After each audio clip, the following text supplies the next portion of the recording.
Hey there, Jill Blanchette here with Green Thumb Stampers.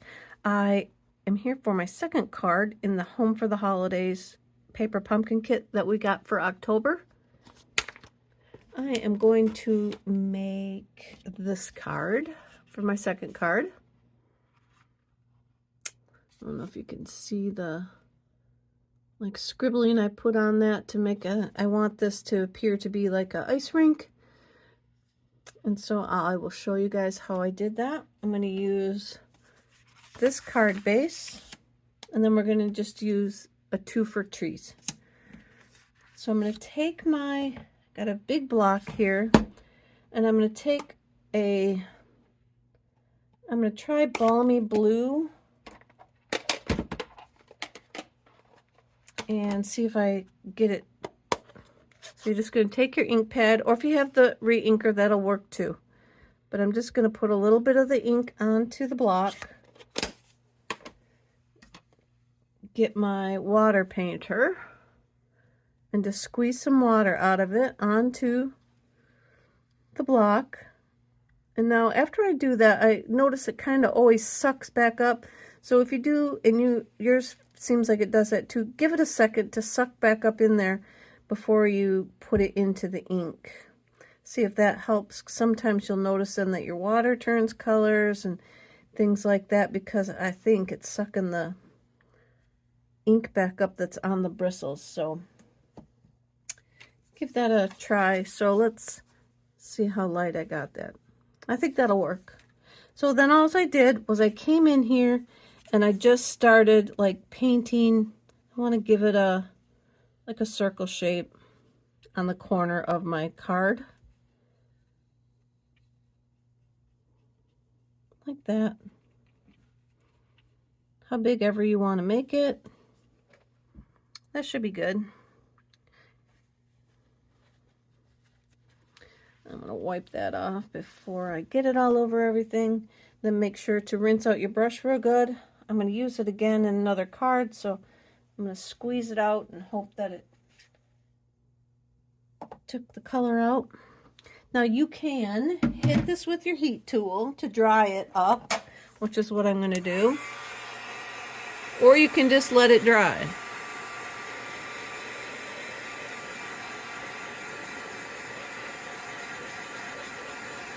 But I'm in a hurry. I'm trying to hurry for the video, so I'm going to hit it with the heat tool.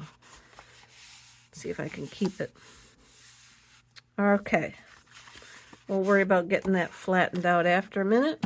Then what I got is the Snowfall Accents puff paint that we had, a year or so ago. First, I'm going to take my little footprints again in my pool party. And I'm going to make a couple rounds of footprints from the doors to the pond.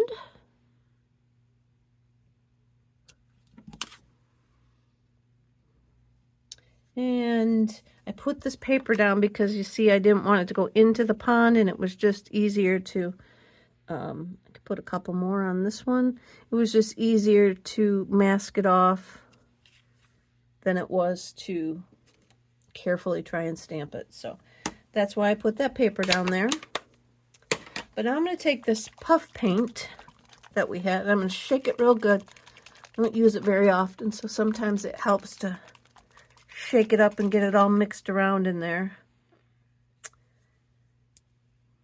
And when I made the sample, I don't know that the nozzle was empty or something, and I squirted it. I might have started squirting before I had it all the way flipped over, and I squirted it all over my clothes, everything I was wearing, to see it starting to come out. But just go ahead and make a line. You can even bring it out, do whatever, make it a twirly line if you want, however you want to make it, however fat you want to make it. I'm going to just try and make it a little like that. Put your lid back on because I think it will dry out. Then we're going to hit it with the heat tool again. And then watch the puff action. Sometimes it helps on this too if it's thick, if you heat from the bottom, it will help dry it on the bottom too, because it will, some of this is real thick and it'll dry on the outside before it dries on the inside. So sometimes if you hit it from the bottom, I'm going to have to move it off first.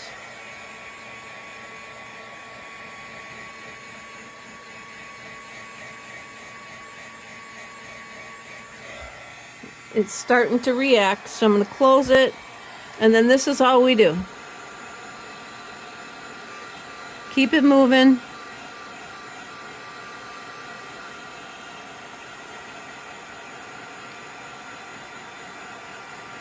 See it react? It will burn. Just keep it moving.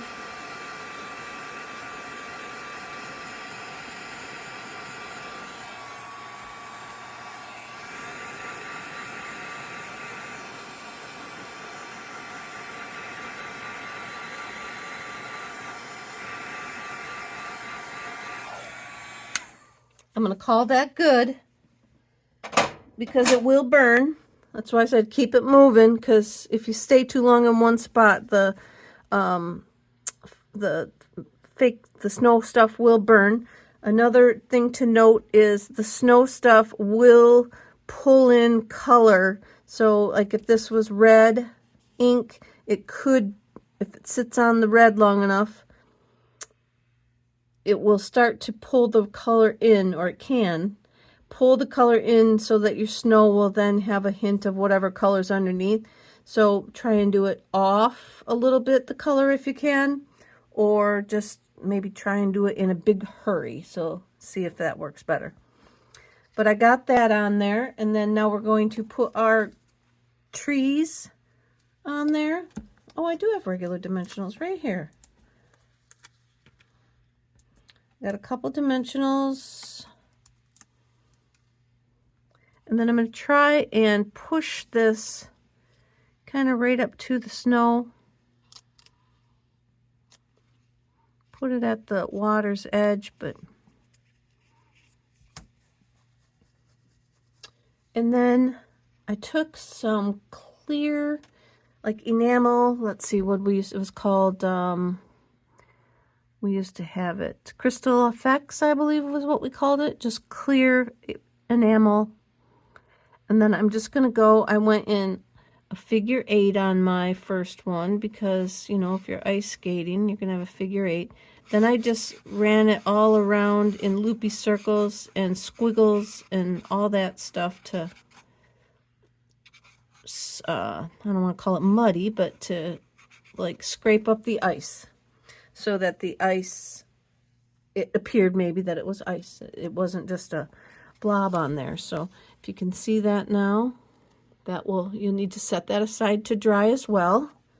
Let me get my glitter stuff back out. Let me show you here. This is what I was telling you in video 1. When you start to squeeze, hold it up a little bit because it's a little thicker. So hold it up a little bit off the card instead of maybe dragging it on the card. And you'll be able to get a better, while you're giving it a little bit of a constant squeeze, it will come out in a better like line. And that's all I did on this card. You guys, you could put a sentiment on the inside after it dries or before you did that. But that is card 2.